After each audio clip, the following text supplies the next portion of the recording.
नमस्कार, मैं रवीश कुमार। रफाल लड़ाकू विमान का विवाद फिर से लौट आया है।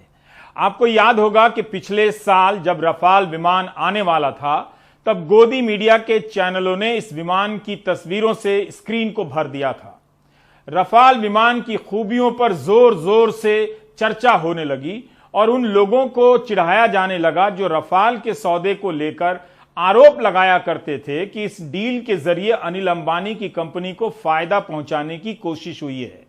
चैनलों पर रफाल को लेकर चमकदार हेडिंग लगाई जाने लगी, ऐसे जैसे गुलाब जल लेकर बारात के स्वागत में एंकर दरवाजे पर खड़े हों। मीडिया पार्ट के यान फिलिपिन ने अपनी रिपोर्ट में दावा किया है कि फ्रांस के एंटी करप्शन अथॉरिटी ने रफाल बनाने वाली कंपनी की ऑडिट के दौरान कुछ गड़बड़ियां पाई हैं।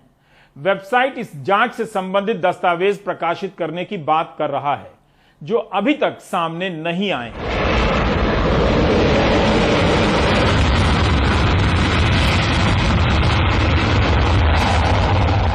French anti corruption authority AFA ने रफाल बनाने वाली कंपनी दसॉ की ऑडिट के दौरान पाया कि इस सौदे के लिए 1 मिलियन यूरो की पेमेंट उस व्यक्ति को दी गई जिसकी जांच भारत सरकार किसी दूसरे मामले में कर रही है।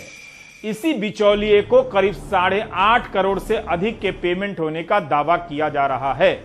मीडिया पार्ट का दावा है कि भले ही भारत और फ्रांस की सरकारों ने इन मामलों को दबा दिया, लेकिन अनगिनत पन्नों की पड़ताल से पता चलता है कि करप्शन हुआ था। 23 सितंबर 2016 को रफाल डील पूरी हो जाने के बाद दसॉ ने ये रकम एक भारतीय सब कॉन्ट्रैक्टर डेप्सिस सॉल्यूशंस को देने का वादा किया था। दसॉ ने कहा था कि ये रकम रफाल जेट के 50 बड़े डुप्लीकेट मॉडल बनाने के लिए दिए गए थे।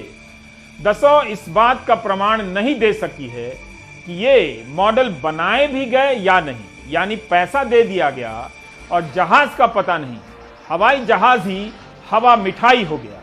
जिस रकम को डेप्सिस सॉल्यूशंस को दिया गया है उसे दसॉ ने गिफ्ट्स टू क्लाइंट की हेडिंग में लिखा हुआ है। दसॉ ने जवाब में एक बिल पेश किया जिसके मुताबिक डेप्सिस को 50 डमी मॉडल बनाने के लिए 1 मिलियन यूरो का 50% दिया गया था।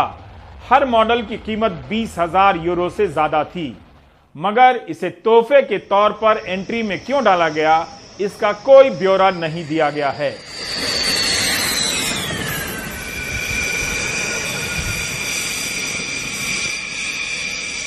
भारत के जिस बिचौलिए को पेमेंट देने की बात हो रही है उसका नाम मीडिया पार्ट की रिपोर्ट में नहीं है, लेकिन कंपनी का नाम है। तो इस सिलसिले में स्क्रोल की रिपोर्ट है कि डेप्सिस सॉल्यूशन के मालिक सुषेण गुप्ता को मार्च 2019 में ईडी ने मनी लॉन्ड्रिंग के मामले में गिरफ्तार किया था, अगुस्टा वेस्टलैंड के केस में। बाद में उन्हें जमानत मिल गई। इसे लेकर कांग्रेस फिर से हमलावर हो गई है। 2019 के चुनाव में रफाल सौदे में दलाली का मुद्दा खूब उठा था।